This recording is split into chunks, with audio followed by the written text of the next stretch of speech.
What's shaking bacon? Welcome to The Bartender and the Butcher. Today I'll be showing you how I break down a whole chicken into 8 pieces and how I utilize the rest of the bird. Let's get started. Have you ever heard that piano is the best first instrument to learn how to play because it then makes learning other instruments easier? No? Just me? Well, that's how I think about cutting down whole chickens. Chicken fabrication really is the gateway to fabricating any other animal. And chickens are the one piece of meat that I believe everyone should know how to cut. Today, we'll be 8-weighing a chicken. It's exactly what it sounds like, breaking it down into its 8 pieces, 2 each of wings, breasts, drums, and thighs. There are 1.5 million ways to fabricate a chicken. I first learned how to do this in high school while prepping for a ProStar competition in one of my classes, and then was consistently graded and tested on it in college, and then at my job, broke down many a chicken. So my technique has definitely shifted over the years to just what I find easiest. And when we have our chicken into its 8 pieces, I'll show you what I do with whatever bones, skin, and fat I have left over. So stay tuned for that.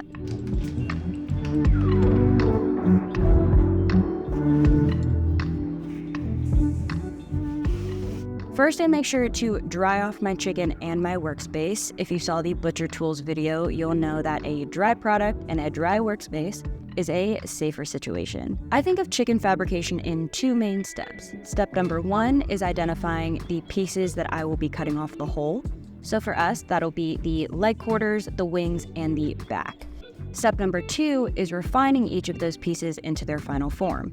So we'll be splitting the leg quarters into drums and thighs, the wings into tips, flats, and drumettes, and we will be splitting the breast and deboning them. And then we will have our 8-weight chicken. I like to start with cutting off the leg quarters first because the wings act as a balancer for the chicken. If I were to cut those off first, the bird could roll while I'm trying to cut off the legs, and an unstable product can be dangerous. If you take a look at the legs, there is a piece of skin that stretches between the legs and the body of the bird. That's actually where we're going to be making our first cut. But if we flip it over and we move the legs kind of back and forth, you'll see these 2 little bulges next to the spine. That is the oyster, this small nugget of meat on the back of the bird attached to the thigh. Some people say that it's like the filet mignon of chicken.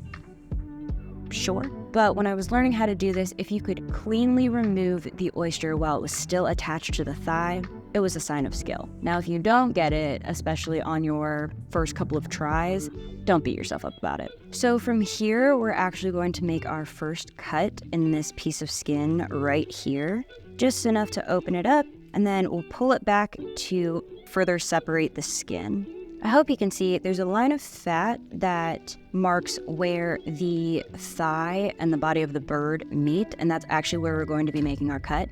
I do like to pop the sockets out first. It gives a little bit better of a visual guide on where I'm supposed to cut, but this one actually is already popped out for us, so I'll just have to show you on the next one. But the way you would do it is you would just grab a hold of the body of the bird and the leg and bend it back. We are going to start our cut here at the top of the thigh, closest to the wing, where the oyster is. So first we're going to angle our knife to hopefully scoop out that oyster first. Make a little scooping motion like that. And then after that, you're just going to follow that line of fat down directly in between those joints.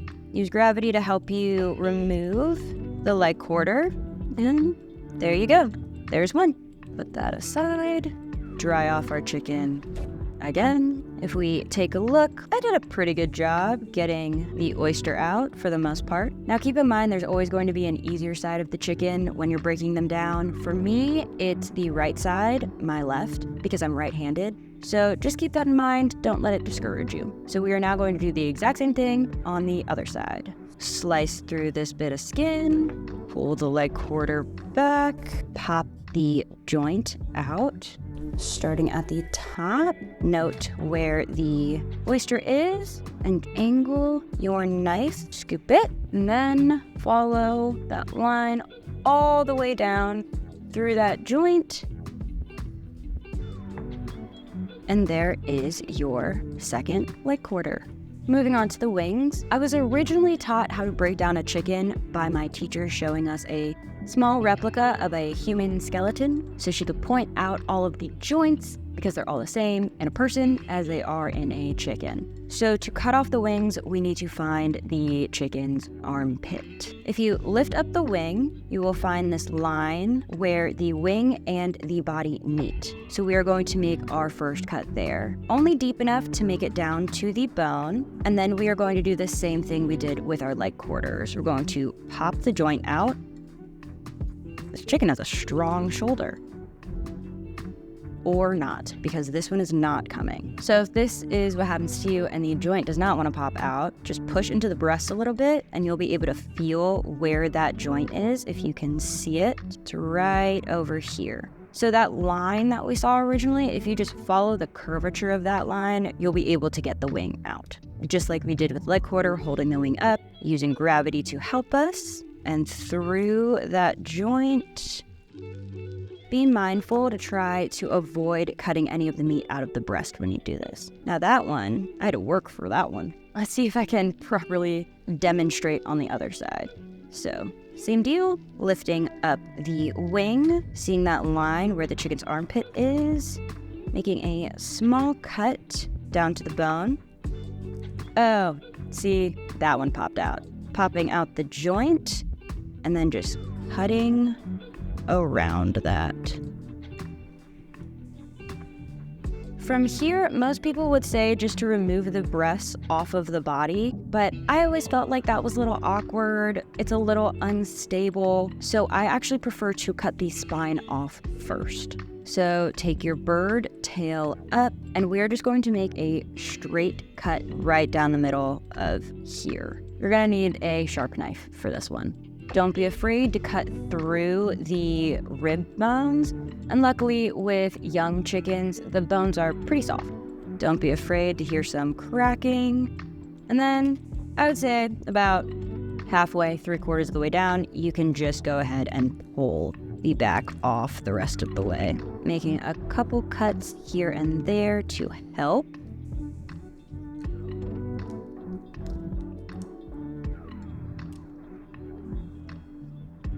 There is your chicken back. Save it for stock. This is now a whole bone-in chicken breast. You can keep it like this. This is great for roasting, but we are going to split them. So we're going to turn them over. There's a bone that runs directly down the middle of the breastplate. It's called the keel bone. It's this like arrow almost shaped bone. In younger chickens, it's not as difficult to cut through, but it can be difficult to cut through.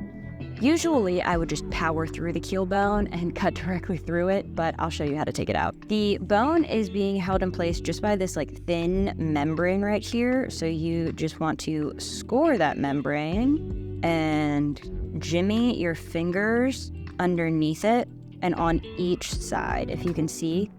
And then you kind of just use your fingers to dislodge the bone. Thing is, the bone might break when you do this, depending on how hard it is. Getting the keel bone out in one piece is also a sign of skill. It's also something that we learned how to do, or it's also something that we strive to be able to do in school. And then I got out of school and I was like, you know what? Instead, I'm just gonna cut directly through the bone because I don't want to take it out. But there is a reason for everything. So you're just going to jimmy it free on each side with your fingers. This one is actually still relatively soft.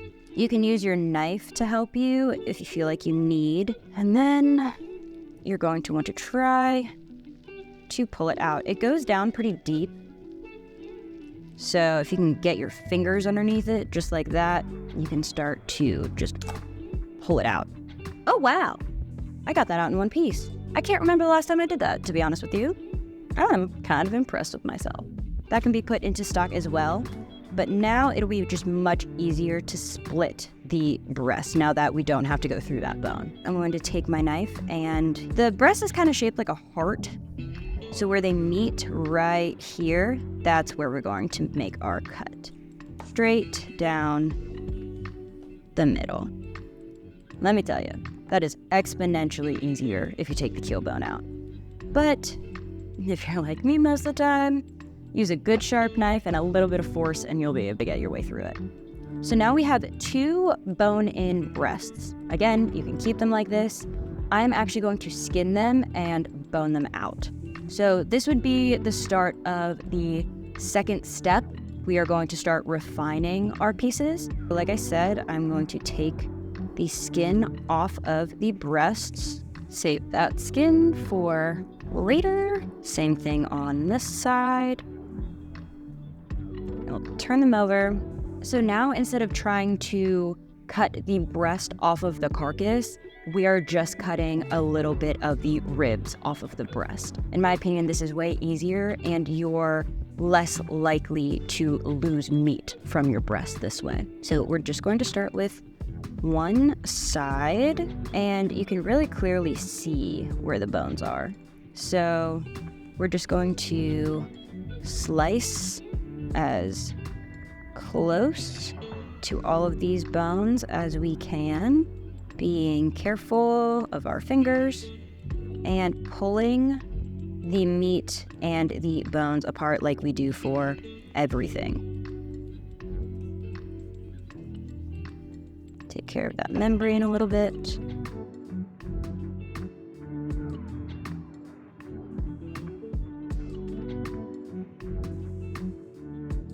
You'll get to the top and there will be this one bone, the wishbone, starts at the top, and if you look, the wishbone comes down here, so you're gonna hit it, and there's a bone that kind of juts into the breast right there. So use the back of your knife and just run it along that bone, and it will start to slide out. Then you can use your knife to just get the little tip of it out, and there is one side of the rib cage. Sticking that on our bone pile for stock. From here, I like to inspect my piece and cut off anything that I don't want. So I'm going to cut off this piece of fat right here and this membrane because that's just going to be chewy. Any little bit that you don't like, you can cut off here. There is where the wing joint was. Usually a bit of tendon left over. So I'm going to cut that off. Usually a little bit of cartilage right up there. The membrane where the keel bone was, that's also just going to be chewy. You can take a second and remove that as well. When it comes to most at-home butchery, I don't use a cutting glove. I have one, but actually I have 2. But I would recommend using a cutting glove when breaking down chicken, just because it can be so slippery, and the cutting glove can really help with keeping a firm grip on the chicken. So if we turn the chicken over, we find the tenderloin, which just sits right behind the breast. I personally don't really like tenderloins that much. This tendon that runs through the middle is a pain to remove, but to each their own. You can just pull the tenderloin out if you want to separate the breast and the tender. I'm going to leave them intact. Onto the other breasts. There's usually a line of fat that runs down the side of the breast where the ribs start. So that is also a good place to start your cuts when removing the bone. Checking where we are every once in a while is always a good idea. Getting up to where the wing was attached and that bone. Same thing, do a little bit of inspecting, getting rid of any cartilage and membrane that is just going to be chewy. And there's the other breast. Now to separate out our leg quarters. If you flip the leg quarter over, you're going to see a line of fat similar to the line of fat between the thigh and the body of the bird. This line of fat also signifies where to make our cut. So similar thing to what we've been doing the entire time, we're going to make a shallow cut on that line, and then we are going to pop the joints out just like that, and then make a straight cut down. a drum and a thigh. I'm gonna put the thigh to the side, same thing, that line, shallow cut down to the bone, popping the joint out of its socket, and then cutting straight through. So we are a boneless thigh family. I'm also going to bone out the thighs, so you can flip them over. Same deal, there's going to be a line of fat that signifies where we are going to cut, because it is directly where the bone is. So take the tip of your knife, cut along that fat down to the bone, and then also continue to use the tip of your knife to make shallow cuts on either side of the bone. We're trying to dislodge it. Pulling the meat away as you're making your little cuts. Keep them shallow so you don't accidentally just cut through the thigh. I've definitely done that before. And once you've gotten to a point where the bone is essentially completely out on both sides, I then pick up the bone and I find where the underside is and I slip my knife directly underneath, pull it out on one side, and then do the same thing on the other side. Same thing like with the breasts, we'll do the inspection. There's a piece of cartilage here that I always cut out. Trim a little of the extra skin off. There's one boneless thigh, that line of fat.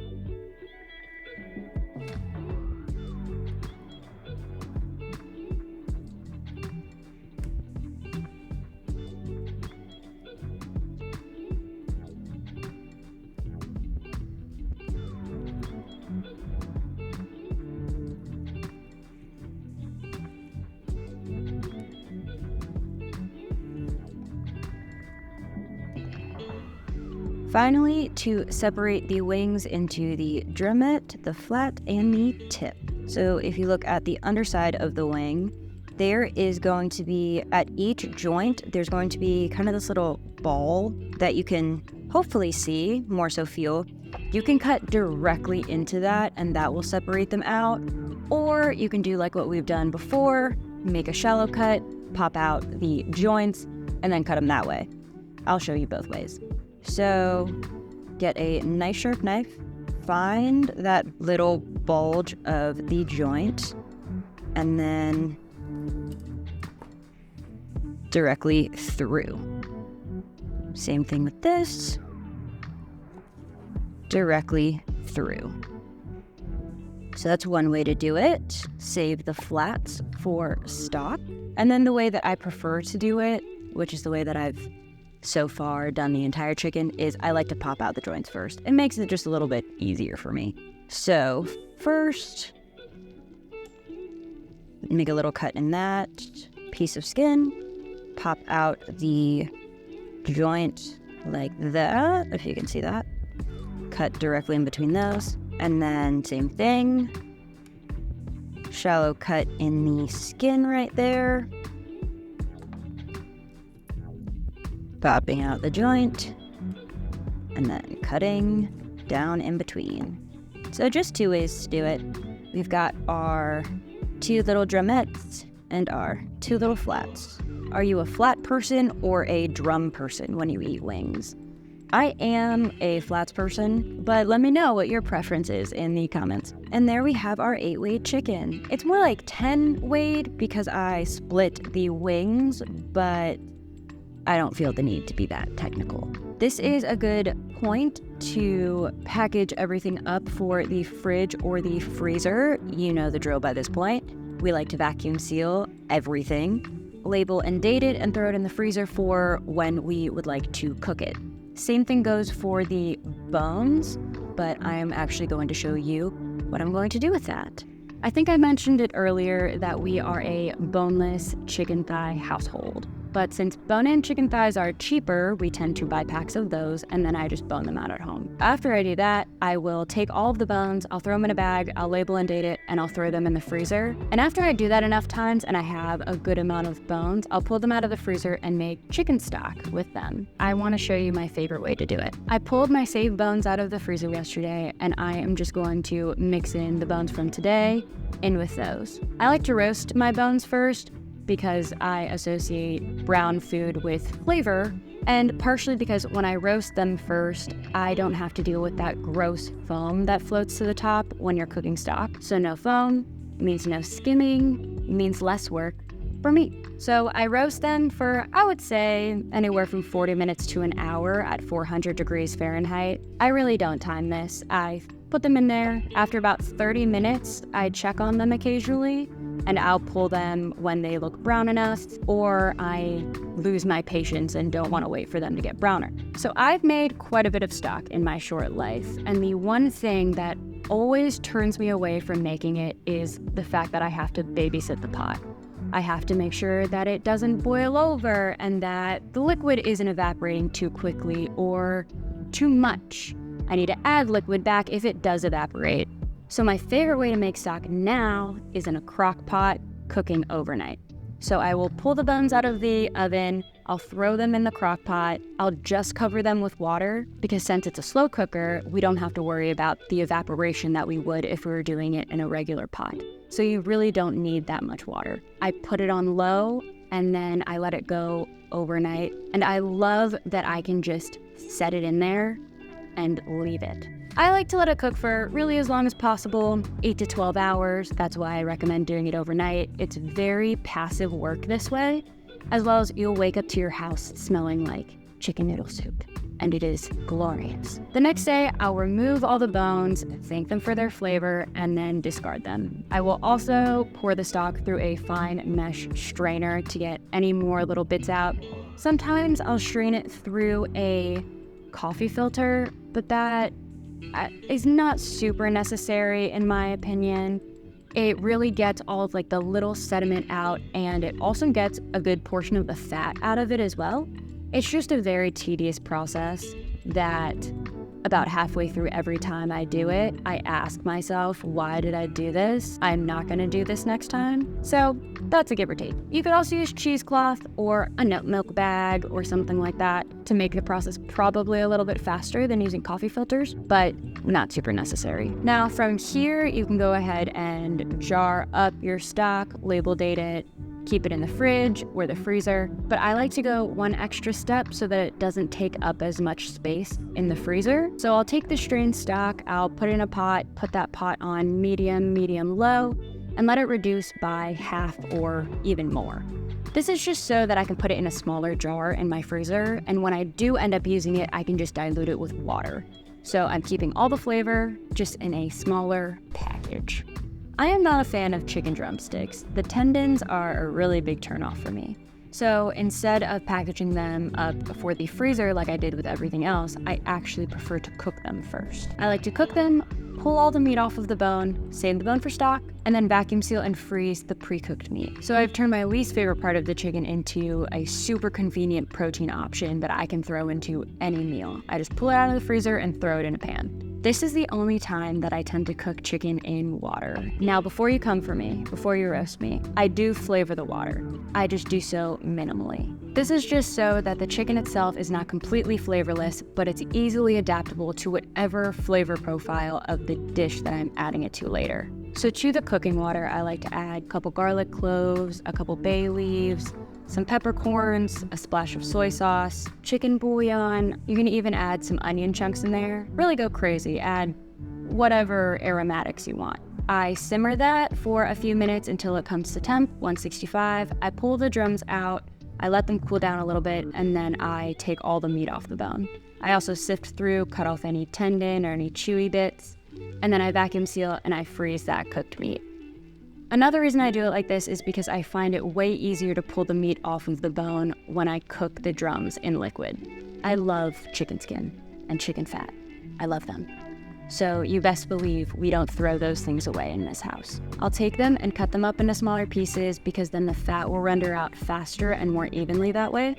Throw them in a pot, put that pot on medium, low, and let the fat slowly render out of the chicken skin. And make sure to stir it around every once in a while because chicken skin can be really sticky and stick to the pot and stick to itself, and we don't want that, so make sure to stir it every once in a while. Once everything is looking golden, brown, delicious, and crispy, I'll take the skin out of the pot, drain it on a paper towel, and salt them. I then store them in the fridge in a container with a paper towel in the bottom, just to wick away any extra oil. We eat this crispy chicken skin as a snack by itself or as a topping on various dishes. My favorite way is sprinkled on top of warm rice, because there's just something about the fatty, crispy, salty chicken skin on top of a bed of warm, steaming white rice that just hits a happy spot in my soul. I would also recommend heating up the chicken skin if you're pulling it out of the fridge, just for like a minute or two to re-crisp it. The golden liquid fat that renders out of the chicken skin during this process is one of my favorite fats to cook with. So I like to pour it out into a jar, label and date that jar, and keep it in the fridge. It keeps for a super long time in the fridge. And then you can just use it the same way that you would use bacon grease. One of my favorite things to cook specifically in chicken fat is fried eggs. There's something about it, it's so good. Do keep in mind that chicken fat definitely lends a specific flavor, so make sure to consider that when you're deciding what dishes to use it in. So there you have it, the way that I like to fabricate my whole chickens and utilize every part of the bird. Thank you for watching today's video. I hope you enjoyed and learned something. If you did, please leave us a like, a comment, and subscribe for more bartending and butchery. If there's a specific piece of meat that you would like to see me cut at home, let us know in the comments. And until next time, go fast. We got new aprons. Like shaking bacon. Is that creepy? Wipe off our bird. Again. This is damp. Wipe this off again. Cool. This one is just not. There it goes. Ooh, don't lock your knees, kids. Oh my God, I gotta stop doing that. Stupid fly. No. Did I say garlic already? Or children, oh my God. Fine mesh Shiv, favorite cat. I wasn't recording any of that. No. That was good. Okay. Oh, the battery's gonna die. Okay. Oh my God. Like I said before, kids, don't lock your knees. 2, 4, 6, 8. 2, 4, 6, 8, 10. Yes. 2, 4. I think that was good.